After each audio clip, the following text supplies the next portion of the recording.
swear, look, you can't fall on none of these branches. Okay? Man, no, how are you? I'm okay. Are you all, you can, everybody ready? One more. Okay. All right, we'll wait 1 second. We're waiting for one more. Yeah. And guys, we'll just have Mayor, Governor, and then Oh, we got Robin just here. to say a couple words and that's it. I'm gonna say something. Yep. Okay. Right. Yeah, me too, because it is my district. Is this what happened to you? This is what happened to me. Mayor, how are you? Thank you. Absolutely, thank you. Sorry we keep doing this. Okay. Hi, I'm Robin. Hey, how are It's you? nice to see you. We gotta quit meeting this way, I right? know, right?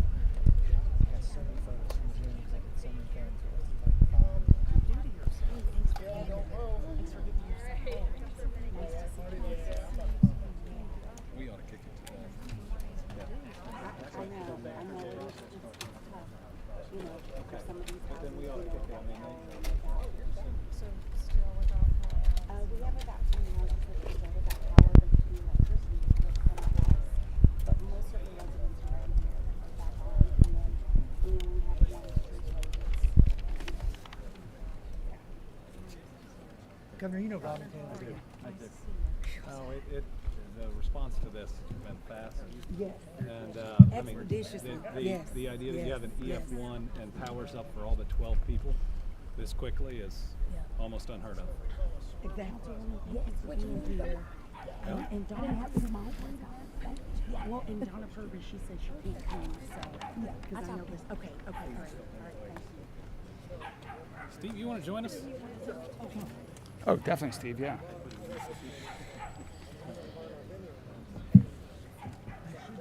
You guys ready? I appreciate having this much support. Yeah. And this is one where you can directly provide services because you know everybody there. Well, good afternoon, everyone. Thank you all for joining us. As you all know, the National Weather Service has reported that an EF1 tornado touched down yesterday with peak winds of 95 miles an hour. Fortunately, no one was physically injured to our knowledge as a result of this tornado. I want to start by just saying thanks to so many folks that have helped in the immediate aftermath of the storm and of this tornado touchdown yesterday. A giant thanks to all of the emergency responders and our emergency response agencies, Public Works, LMPD, LG&E, which we'll talk about in a second, has restored power to nearly everyone in this area. Thanks to Steve Cunanan and his team at the Red Cross for everything that they have done. And I also want to thank other public officials that have been working with our administration over the course of the night since this happened yesterday. Governor Beshear and his administration, Congressman Morgan McGarvey, Senator Gerald Neal, Councilwoman Tammy Hawkins, and Robin Taylor from Senator McConnell's office, all of whom are with us here today. The Red Cross right now does have a shelter and a services site set up a couple of miles from here where they are available to assist anyone in need. And approximately a dozen structures were impacted by this storm. Shawnee Baptist Church is the location of the Red Cross Center, and it will be open through the remainder of the afternoon today, and they will assess whether it needs to be reopened again tomorrow. Between 1 and 6 p.m. yesterday, our 911 team sent about 50 responses throughout the city for downed trees or wires. In this area alone, we had approximately a dozen runs. Right now, our Public Works team is coordinating efforts to get rid of the debris that we can that's in public ways. The good news is that a majority of this debris is within the urban service district where we are now, so all the pickup will likely be curbside. If anyone does have to bring any debris to a remote facility, ours are available at the waste reduction centers, and that they can drop that off free of charge. If anyone wants to report down trees that need to be cleared that Public Works has not yet identified or taken care of, please call 311, report that information. And our Public Works team is out as well, and they will continue to be out throughout the weekend to make sure they identify all of the trees that have to be taken away. As of right now, we're only aware of one roadway that is still currently blocked by a tree, and that is on Olive Street. But we do want to remind everyone to please, when you're driving or walking, operate with safety, with caution, look around. Just in our tour of the area today, there are still many downed wires that everyone should take caution as they are moving around. I also want to give a big thanks to Dare to Care. We have been working with Dare to Care and working to connect them with residents in the area who have lost power or may have any other unmet food needs, and so big thanks to Dare to Care. Right now at the peak, LG&E reports to us that at the peak there were 11,000 customers in the city without power. As of right now, they have restored that to everyone. The only households that are without power are those because they have sustained damage within their house that they cannot activate it. And so the homeowners are working on that right now to restore the power. But from LG&E's perspective, the power has been restored and available to everyone. So I want to thank LG&E for their rapid response. I also want to answer a question before we get it about the sirens. This tornado that touched down yesterday came without any warning. It came without any warning to us in the city. It came without any warning to the state. It came without any warning to the National Weather Service. The way our siren systems work is that once the National Weather Service puts out a warning, that is when our siren system is triggered. Because this all happens so quickly and without warning, that does not happen often. But unfortunately, that's what happened yesterday, and so that's why sirens did not go off. Again, I want to thank everyone, all of my fellow elected officials, all of the other public agencies that have been working so hard yesterday afternoon and through the night to help restore power, to help clear the debris, and to make sure that everyone has what they need as the residents in this area are able to recover from the storm damage that they sustained. Next, I'd like to turn it over to a great partner of our administration, the great partner of our city, someone who is always here for Louisville, and always here to help bring whatever resources we need to make sure that everyone in Louisville is safe, supported, and has what they need to thrive. Ladies and gentlemen, the Governor of the Commonwealth of Kentucky, Andy Beshear. Thank you. Well, good afternoon, everyone. We're here in West Louisville, where I got to see firsthand the damage caused by this F1 tornado. This was a real weather event that threatened the lives and certainly the property of our fellow Kentuckians. The good news is that no one was killed. We know of no serious injuries. And for a tornado to come through an urban area like this and to have no injuries, we thank God, and we also thank everybody for trying to be safe as the event was occurring. We also know that LG&E has restored power here faster than I've seen in just about any natural disaster, and I've seen a few of these. Now, unfortunately, we have seen a number of tornadoes, a number of natural disasters in recent years, and we're thankful that we have avoided the worst with this severe weather. But there is damage, and damage to homes, damage to trees, the fences that are down. Those are really important to each individual homeowner. And so while we are blessed that there were no injuries, we take very seriously the damage that has occurred. My message to the people of West Louisville is the same as the message and promise I've made everywhere else when things like this have happened. We will stand with you, and we will get through this, and we'll get through it together. The folks who call this West Louisville neighborhood home, I know many are hurting right now. They need to know we love them and we have their back, and what they have seen are services in their neighborhood faster than I have ever seen throughout my term as governor. I want to thank everybody contracting with any of the services that are out here helping to get people back on their feet. I got a chance to talk to a number of them, and you could see the pride in their work, knowing that this isn't just a regular day. This is a critically important day to the homeowner that electrician or that other individual is helping. I was just in the hard-hit areas, and it's tough to see the damage to somebody's home, but it's inspiring to see the amount of help that is out there on the streets and how many neighbors we have helping neighbors. Scripture tells us that we are to love our neighbor as ourselves, and these are the times that we prove it, that we prove that we are people of faith and of values, and that we're not just here today, but tomorrow and the next day. And I want the people of West Louisville and these neighborhoods to know this is a day where many people thought that they might be with their family or on vacation, but your whole government has turned out, from the state to the city to the federal government. We are here because you are important, and this neighborhood is important, and it deserves to be treated at a time of natural disaster just as well as any other neighborhood across the Commonwealth of Kentucky. So to everyone doing the incredible cleanup work, thank you. You are truly remarkable, and I am really proud of this city, its services, its emergency management department on how it has responded. We as the state, our state director of emergency management is with me here today, stand ready to provide any aid that is needed. But let me tell you, what you all have done as a city has been pretty incredible. I want to finally remind Kentuckians that going through a natural disaster can be stressful. It's not just the physical damage to your house, it can be the mental and emotional damage to your brain, to your soul, to your well-being. The Disaster Distress Hotline is a 24/7 year-round confidential crisis counseling and emotional support resource for survivors, for responders, for anyone who is dealing with that stress. Remember, it is okay to not be okay, especially when a tornado has gone through your neighborhood and put at risk your loved ones. So if you need help, that number is 1-800-985-5990. The Kentucky Community Crisis Response Team, staffed by amazing first responders and behavioral health providers, is available to also support our first responders. That number is 888-522-7228.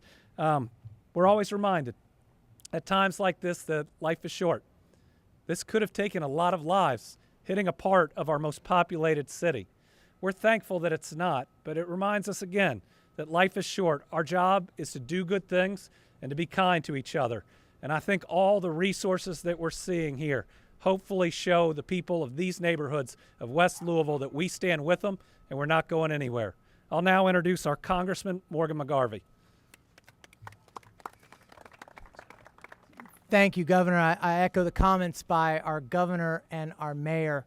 If we were standing here yesterday morning, we would be in the shadow of that big tree over there. This was a tornado that ripped through a densely populated urban residential area quickly with no warning. We are so lucky that no lives were lost. But you have to thank our great mayor and his incredible team for immediately jumping on top of this. It was the 4th of July.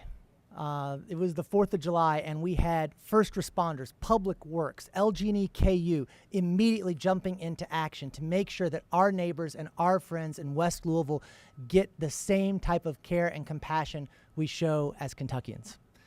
And of course, we have our governor, the best governor in America. Thank you.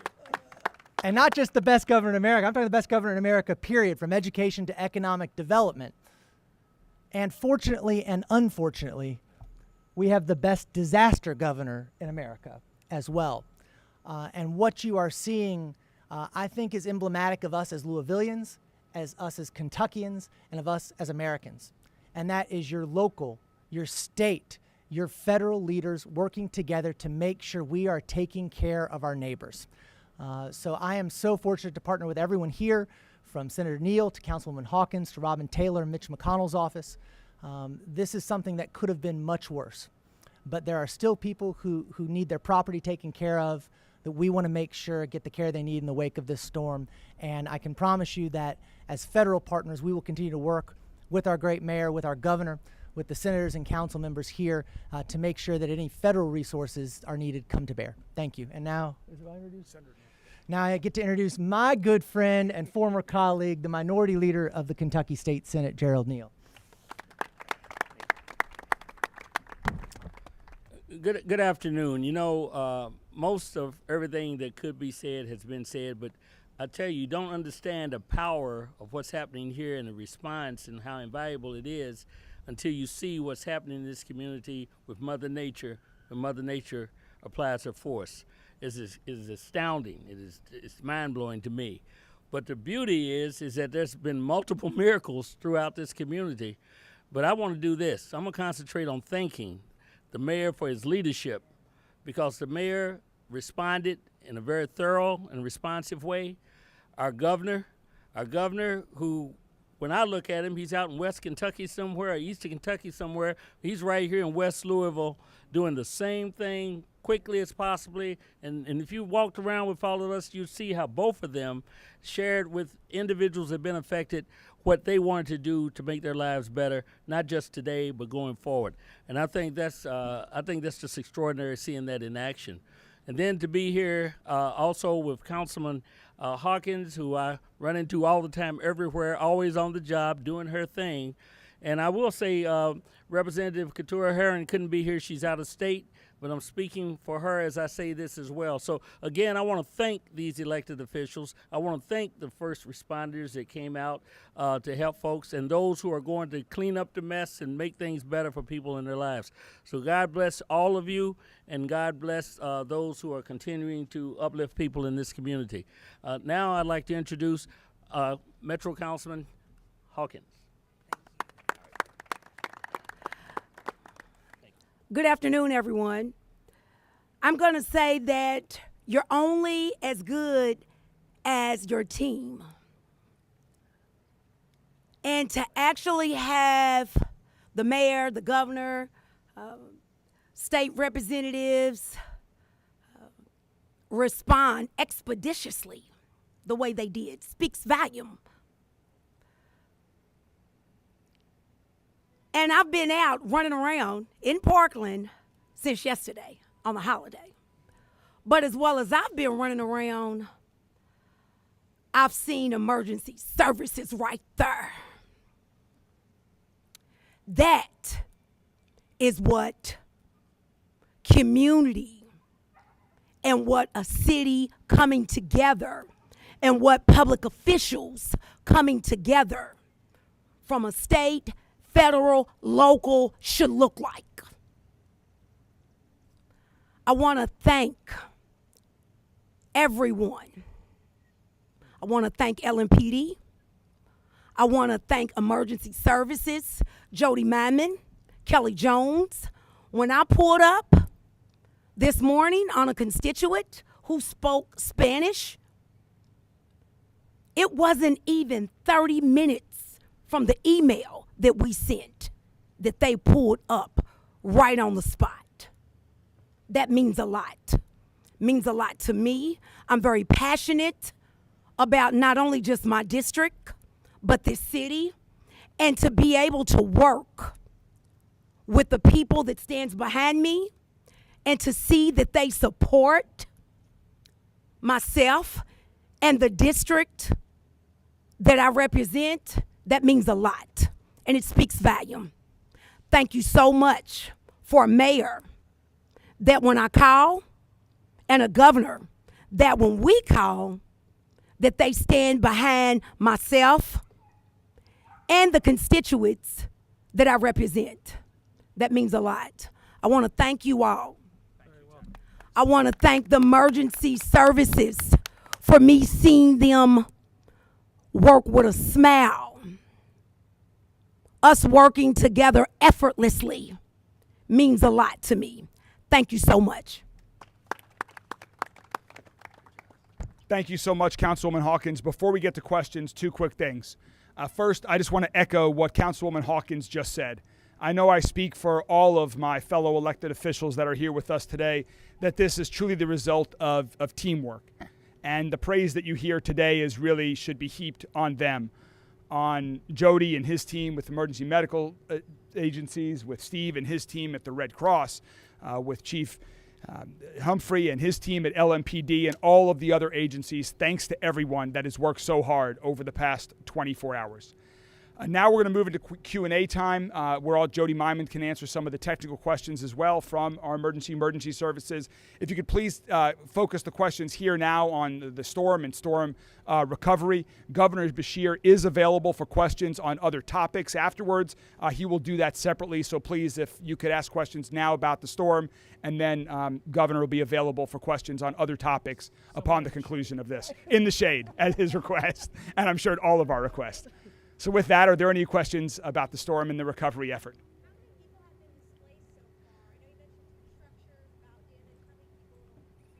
Yeah, to our knowledge, no one has been displaced. Jody and his team have knocked on the doors. The Red Cross has been available to provide some services, but we're not aware of anyone who has been displaced. Do you have any idea as to how many homes had structural damage or buildings in general? Our count right now is that 12 homes have had structural damage to some certain extent. And additionally, a couple of other commercial structures like the Baptist Church organization right here behind us. I know you said that the sirens didn't go off because there was no alert from the National Weather Service. Have you spoken with them to see what went on there? What happened? Do you hear the question, Jody? Have we spoken to the Nats? Okay. Yeah, so we've spoken with the National Weather Service. Jody Myman, I'm the Executive Director for Emergency Management and Emergency Services. So we've spoken with them, and they're evaluating the process as well. So we're doing our damage assessments out here, and they're doing any kind of assessment with the storm as well. But, it was so quick. It was 30 seconds to a minute was the storm, and that quick. And, sometimes the radar may not catch up, and they've got to evaluate that process. So, I mean, we're in constant communications with the National Weather Service. And how often are sirens tested? They're tested once a month. Just want to add quickly, because in Washington it's always a budget year, this is a budget year. Before this ever happened, our office has met with representatives from National Weather Service and other people about improving the radar technology nationally as storms continue to pop up. And so that is something that we are trying to advocate for in this budget that comes up on September 30th. Would that mean that they can be alerted even before it comes out of nowhere? Because people need to be alerted by sirens. You're asking me wonderfully technical questions, and I appreciate that. What we're meeting, and look, they're meeting with lots of members of Congress as well, because we know we need to continuously keep up our infrastructure for things like this. That's what we're working to do so that we can have the best, most up-to-date technology always to keep people's lives safe. Any other questions? All right. Well, thank you all so much. We'll continue to keep you all up to date with information so that the public can get what they know to recover.